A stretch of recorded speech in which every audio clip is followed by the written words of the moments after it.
جوزي عايزني اساعد في مصاريف البيت، ومش عارفه اقول له ايه. قلت له قبل كده كذا مره ان انا مش هقدر اعمل كده، وده مش من حقك ان انت تطلبه مني، لكن هو برضو مصمم. انا مش عارفه اروح فين واجي منين. حصلت بينا مشاكل كتير بسبب الموضوع دوت، واخدت راي ناس كتير، واتكلمت معاه كتير في كذا مره في الموضوع دوت، وما بقتش عارفه اعمل معاه ايه تاني. كلمت ناس مشايخ، وكلمت ناس اصحابي، وقالوا لي لا، هو مش المفترض ان هو يحكم عليك في حاجه زي كده. انت هو المفروض هو مسؤول عن البيت وعن مصاريفه. انا اعمل ايه؟ خلاص انا بدات ان انا خلاص البيت هيتخرب، ما بقتش عارفه اعمل ايه في الموضوع دوت. ادوني رايك، قولوا لي اعمل ايه. ده يا جماعه الموضوع اللي بعتته لي واحده من متابعيني على الصفحه، وقالت لي اعرضيه على الناس وشوفي هيقولوا لك ايه في الموضوع دوت. هل هو فعلا من حقه ان هو يحكم عليا ان انا اساعد في مصاريف البيت، ولا دي حاجه تبع لرغبتي انا ارفض او اقبل؟ دي حاجه بتاعتي انا. هل ده صحيح ولا لا؟ انا سالت ناس كتيره وقالوا لي مش من حقه ان هو يحكم عليا في موضوع زي كده، وان انا مسؤوله منه انا وولادي، ودي مسؤوليته هو مش مسؤوليتي انا. ولكن احنا يا جماعه بنقول ان ديت بقت مساعده الايام دي بالنسبه لغلاء الاسعار اللي احنا فيه دوت. وكونك ان انت تبقى قلبك على قلبه وتساعديه في المصاريف، ده مش عيب ولا حرام، ماشي. بس العيب والحرام ان هو يغصب عليكي في حاجه زي كده او يجبرك على حاجه زي كده. هي فعلا مسؤوليته، لا شرع ولا قانون هيقول الكلام اللي هو بيقوله دوت. كل الناس هتبقى ضده مش معاه، طالما هو قادر ان هو يشيل البيت كله يشيله بما يرضي الله، من غير اي ضغوط عليكي. حتى لو مش قادر ممكن يشتغل شغلانه واثنين وثلاثه، دي حاجه ترجع له هو، انت مش ملزمه. ولكن هو علشان خاطر العشره، وعلشان خاطر ان انت بتساعديه وبتساعدي ولادك وبتساعدي حياتك ان هي تمشي، مفيش مانع ان انت تساعديه، وده رايي. هل لو ليكوا راي تاني يا جماعه يا ريت تقولوه لنا وتقولوه لها في التعليقات وتدوها رايكم، علشان الموضوع ده يا عيني خلاص تعبها جدا، وقربت فعلا ان هي تخرب بيتها. واحنا مش عايزين خراب البيوت يا جماعه، خراب البيوت مساله كبيره جدا جدا جدا. فيا ريت كلنا نتعاون معاها ونحاول ان احنا ننصحها كل واحد بنصيحه. هل هي فعلا من المفترض ان هي تصرف على البيت غصب عنها، او من المفترض ان هي تساعده بما يرضي الله، وان هو ما يغصبش عليها في حاجه زي كده وهو يتحمل مسؤوليته؟ دي مشكلته هو مش مشكلتها هي. دي كانت موضوعنا النهارده يا جماعه، ويا ريت لو حد عنده راي في الموضوع ده يدوه في التعليقات. بس يلا بقى قولوا لي عاملين ايه وازيكم. انا خدتكم في دوكه كده لان الموضوع فعلا كان مضايقني.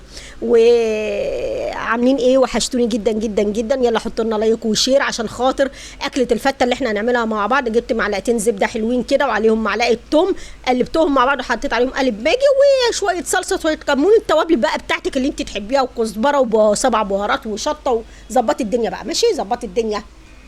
انا كنت جايه من الشغل يا جماعه تعبانه جدا والله مرهقه، فقلت ايه اعمل اكله سريعه، والفته ما فيش اسرع منها. وكنت عامله طبق طماطم كده شرايح حلو، نزلته لكم على تقريبا على الريلز مش فاكره، ونزل على الانستجرام يا نزل على الريلز او الشورتس يعني. المهم تابعوا القنوات، تابعوا الصفحه، تابعوا حالنا كله، هتلاقوا فيه حاجات حلوه قوي يا جماعه. حته طبق بقى بجد طماطم معاه نزل معاه يعني، مش عايزه اقول لكم خرافه خرافه خرافه. المهم جبنا هنا، كنت سيحت الزبده هنا وحطيت الميه السخنه ان هي تسخن بزياده يعني، تبقى مغليه بحيث ان هي ايه بسم الله الرحمن الرحيم نعمل الرز بتاع الفته. انا مش مجمعه لان انا مستعجله يا جماعه. وهنا كانت الصلصه ايه بدات ان هي خدت غلوه. كان عندي علبه صلصه كده في الثلاجه كمان كانت فايضه مني من المره اللي فاتت، كنت حطاها فحطيتها عليها تكمل معاها ماشي. المهم هنا جبت العيش زي ما انتم شايفين كده، بدات ان انا اقطعه بالمقص كده عشان نعمل منه الفته.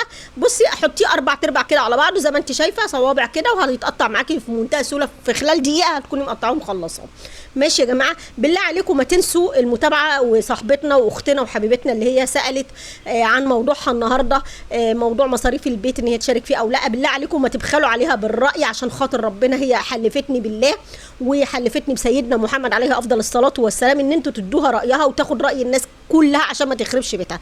المهم حطينا معلقه زبده كده على العيش زي ما انتم شايفين كده، وهدخله الفرن ياخد ايه تشويحه حلوه في الفرن يعني يتحمص كده ماشي.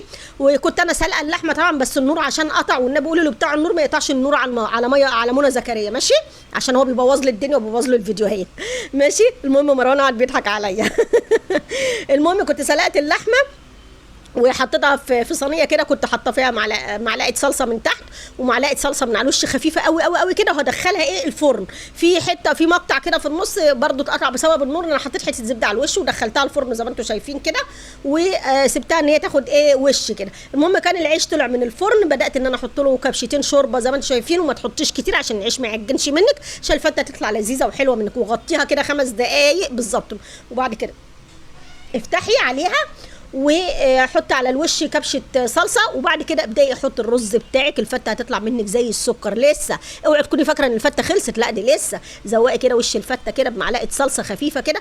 اكل بسيط جدا جدا جدا بتاع زمان. ايه الفته ولا محتاجه انك تتعلمي ولا محتاجه انك تعملي بحاجه، بس هي كل الحكايه بس انك تعمليها وانت نفسك راضيه ومبسوطه ومتهنيه. انا بعشق الفته، بعشقها.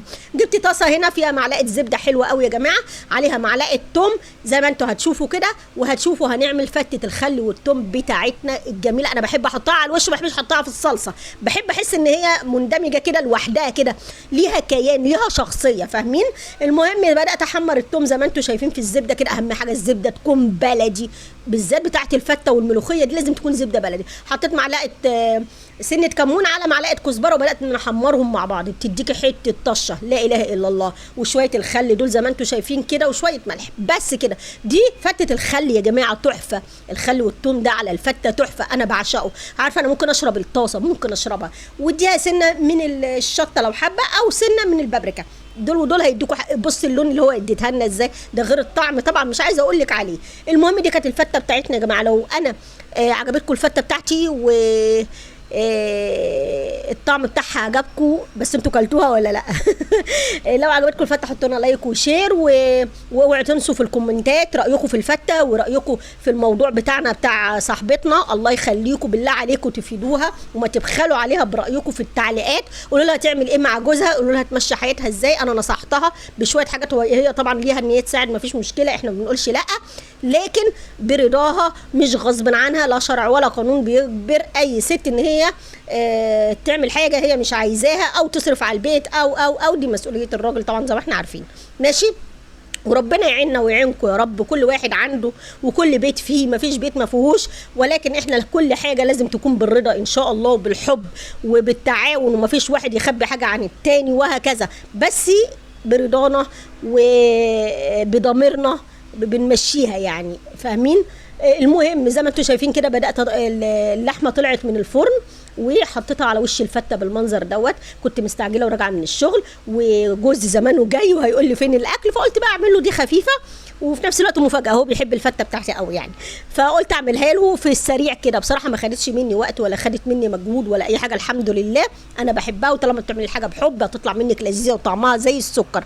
احب يا جماعه اسمع رايكم في القناه بتاعتي، وخش على الانستجرام هتلاقوا عليه حاجات حلوه قوي قوي قوي. الانستجرام بتاعنا جميل يا جماعه، بيخش عليه كل الفيديوهات وكل الصور اللي انتوا ما شفتوهاش وكل المواضيع اللي انتوا نفسكم تشوفوها. ماشي، التيك توك بتاعنا يا جماعه انتوا ليه مش بتخشوا عليه؟ خشوا عليه، ظبطونا كده، خلي عمكم مارك كده يظبطنا، خلي اليوتيوب يظبطنا، خلي بصوا كل من كان يظبطنا. حط لي بقى لايك وشير وادعوا لي دعوه حلوه عشان حته اللحمه المتشوحه الجميله دي.